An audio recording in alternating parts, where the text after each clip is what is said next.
Secara nggak sadar, aku tiba-tiba udah ada di tempat gua yang pertama kali aku hilang. Kaget, nggak nyangka Mbah berhadapan sama genderuwo.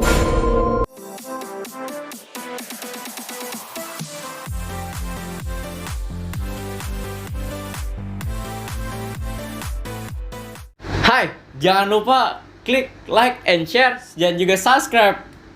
Karena subscribe itu gratis ya. Kecap. Aku pakai HP penerangannya karena minim ya. Setting takut tuh awan-awannya mulai mendung. Pohonnya goyang-goyang semua. Meriuk-riuk. Jalanan serasa kayak rawa. Istilahnya lembek kayak tanahnya. Suasana di sana tuh pas aku ngikutin Mbah kosong, nggak ada suara apa-apa. Secara nggak sadar, aku tiba-tiba udah ada di tempat goa yang pertama kali aku hilang. Aku lihat Mbah masuk ke dalam goa. Aku ikutin terus sampai masuk. Aku kaget, nggak nyangka Mbah berhadapan sama genderuwo. Badannya besar, matanya merah, punya taring dan tinggi, panjang besar. Dia mirip kayak patung yang depan rumah aku. Aku dengar Mbah ngomong sama genderuwo. Aku penasaran soalnya. Habis itu genderuwo balasnya, aku nggak tahu dia ngomong apa. Soalnya bahasanya tuh rada kurang dimengerti lah. Dari situ aku langsung pulang, seolah nggak terjadi apa-apa. Jalanan yang ku lalui tadi, ku lewatin tuh kayak cepet, soalnya takut banget.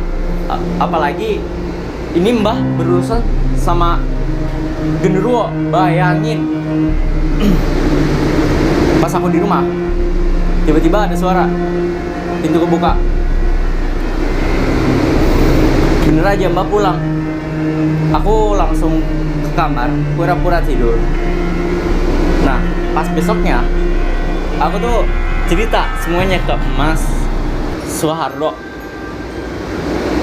Niatnya sih pengen minta dijemput. Soalnya aku udah mulai gak nyaman sama siapa sih Mbah. Kenapa sih Mbah begini?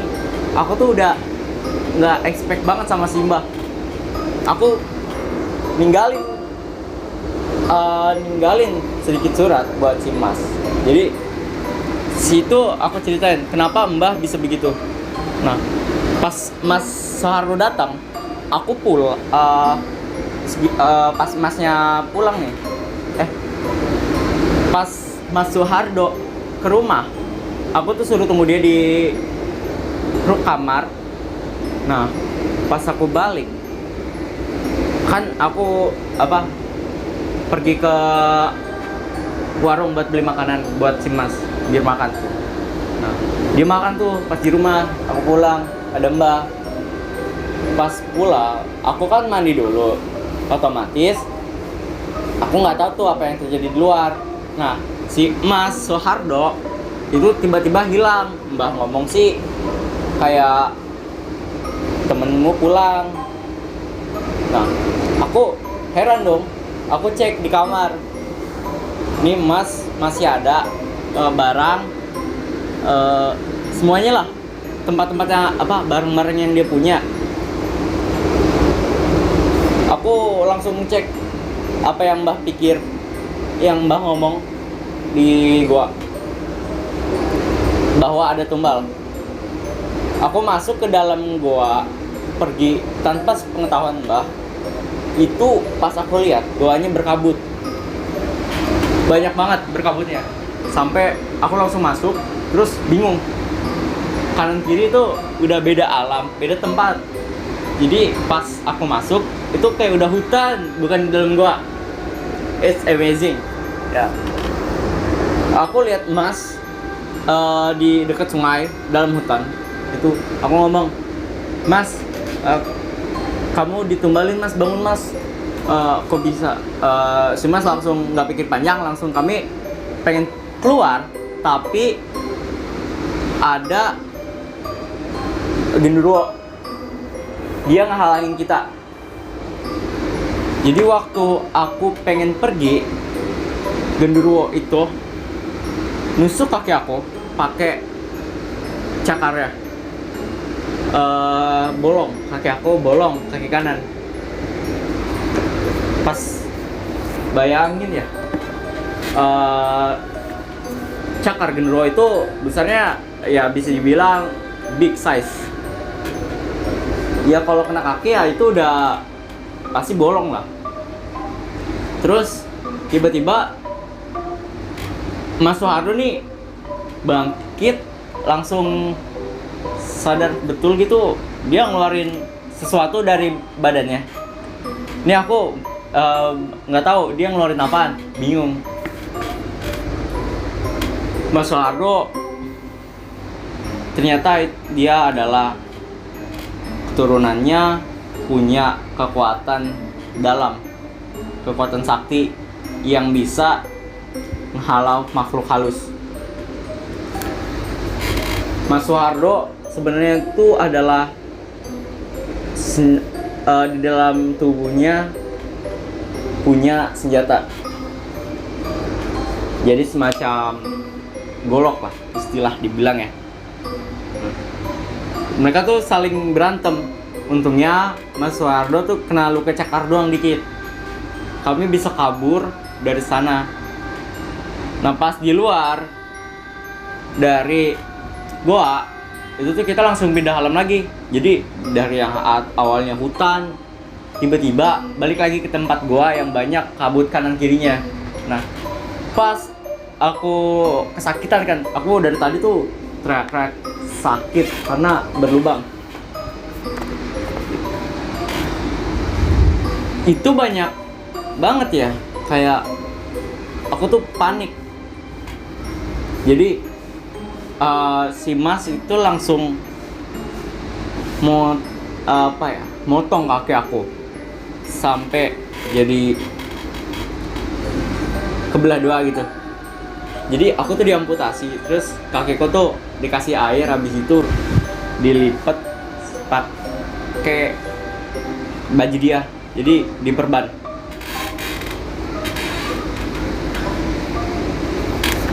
Mas Soehardo langsung gendong aku, kita pergi ke rumah. Pas sampai di rumah, aku lihat Mbah udah nggak ada. Aku panik karena kita tuh udah diincar sama yang namanya genderuwo. Belum lagi Mbah ini bersekongkol. Aku udah mulai panik kan. Bayangin, genderuwo yang kejam, yang besar itu mau bersekongkol dengan Mbah, pasti asal usul kenapa terjadinya Mbah itu pasti banyak dong.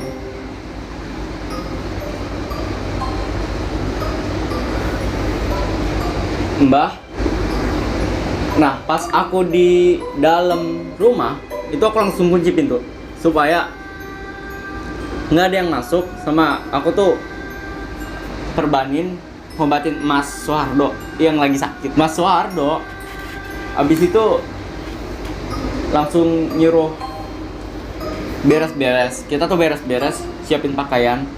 Dia nyuruh buat ke rumah orang tuanya supaya dapat perlindungan biar kabur dari sini. Nggak lama kemudian suasana lagi hujan,